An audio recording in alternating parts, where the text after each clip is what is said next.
Thank you, Senator Rice. Senator Bartlett. Thank you, Mr Acting Deputy President.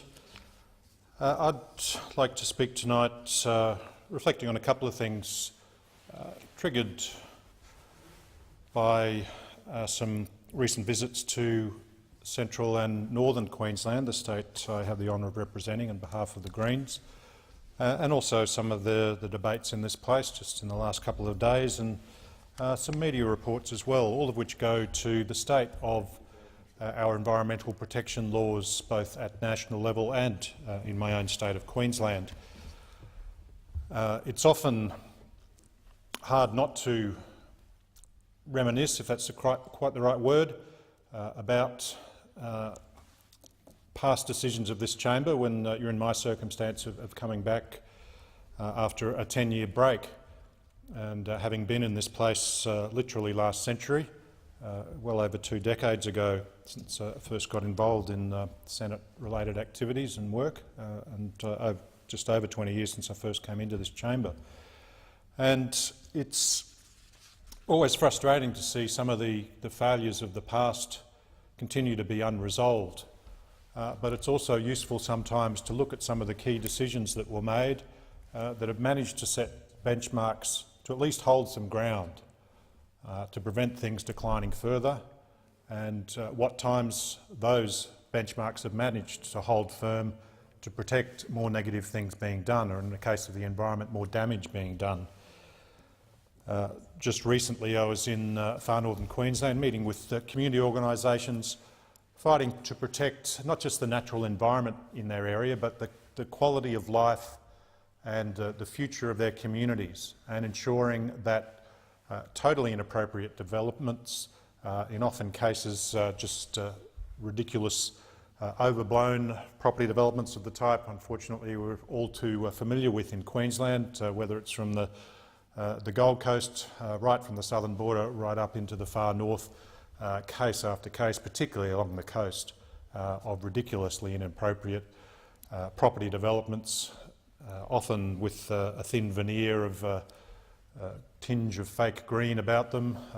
Case of one that I was meeting with local residents in Kuranda just last week that calls itself an eco-tourism venture. It's quite extraordinary. It's clearly just a massive attempt to make a quick buck out of a completely inappropriate, oversized residential property development.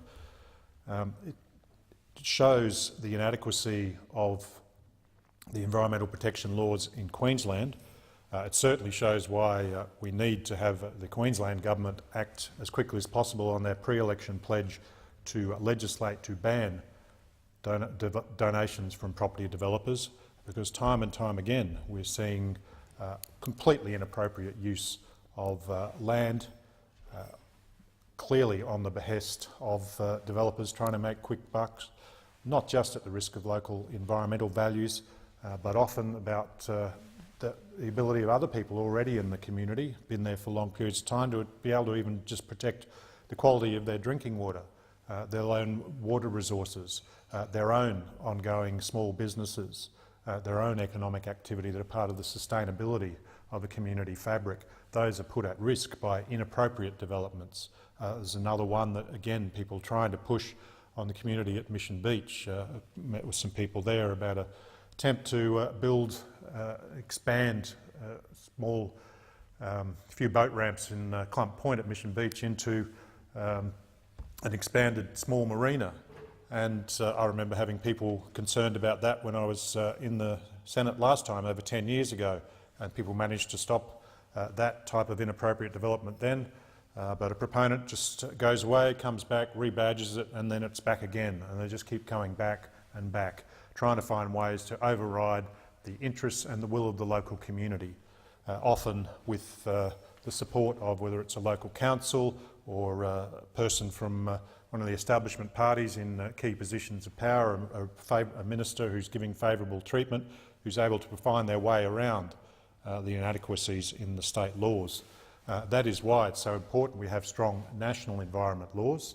Of course there is a role for states to have an environmental protection regime, but you need to have an overarching, consistent environmental framework that ensures that matters of national environmental significance are properly regulated, properly assessed and properly protected.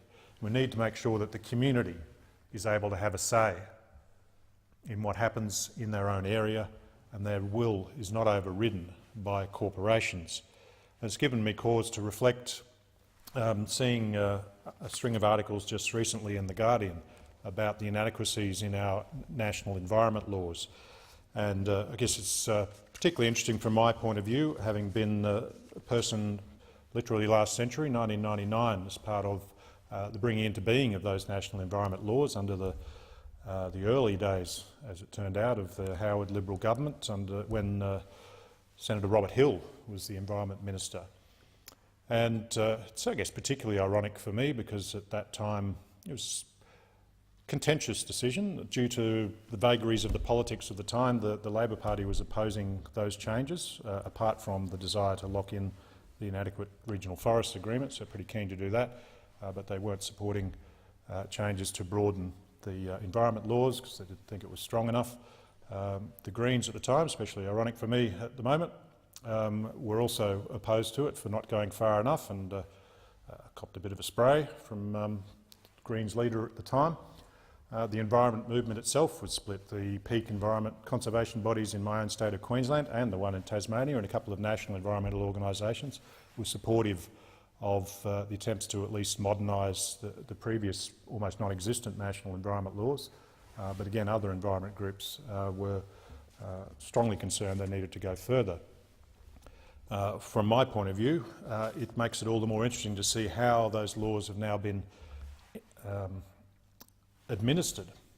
And we have seen what happens when you can have areas of law that actually are quite strong in theory, but when you have governments that are not interested in ensuring they're administered, then it is very difficult to get them properly applied. When you add to that deliberate underfunding of sections of the department so they can't monitor activities, deliberate politicisation of decisions so there's no independent assessment of the criteria, and repeated attempts to lock the community out of ensuring that our own laws are being enforced, and you can see why we need to have a strong upgrading of our national environment laws. As was stated in one of the Guardian articles, the laws, when they were passed in 1999, were a significant advance on what was there before, when there was almost no environmental protection apart from World Heritage laws. And even those, it's worth saying, the very first World Heritage Bill put in this place was in the very early 1980s. Senator Colin Mason, who was a Democrat senator from New South Wales, laws that were then taken up by the Hawke government when it came in under the pledge to protect the Franklin River and stop the dam. But it only applied just to World Heritage areas. The ability to expand those laws led to, and key ones just in Queensland, again Mission Beach, while I was there, people pointed out the area of vegetation, key cassowary habitat and wildlife corridors outside the World Heritage area, but able to be protected because of the expanded environmental laws that then Environment Minister Peter Garrett protected, using those expanded environmental powers. And of course in South East Queensland, the Traveston Dam that was able to be protected from the desires of the BT Labor government to flood and build what would have been a terrible dam, I might say, not just destroying some threatened species, but some very valuable prime agricultural land, and some damage to the local community as well. So it worked here and there, but clearly it's failed in significant areas. And it's pleasing to see reports that a range of Labor Party branches are passing motions encouraging the Labor Party leader to put stronger national environment laws in place and introduce an independent watchdog. And I certainly hope the Labor leader takes that on board. That's actually a policy, one part of a much more comprehensive policy that the Greens announced before the last federal election. And that's certainly something we'll be pushing further on over the course of this year, leading into the next federal election. We already outlined a number of years ago about all of the areas where our national environment laws need to be strengthened, particularly in regards to ensuring the community has a say. And this is an area where the Abbott government in particular sought to remove the community's powers time and time again. But it's also worth saying that over that period, despite opposing the environment laws coming in 1999, Labor obviously had 6 years in government where they could have strengthened those environment laws, could have done all the things that are now being urged to do, and didn't do it. Certainly we hope this time around they take on board the Greens and others' suggestions to dramatically expand national environment law powers, and that's certainly something the Greens will be pushing further on over the course of this year.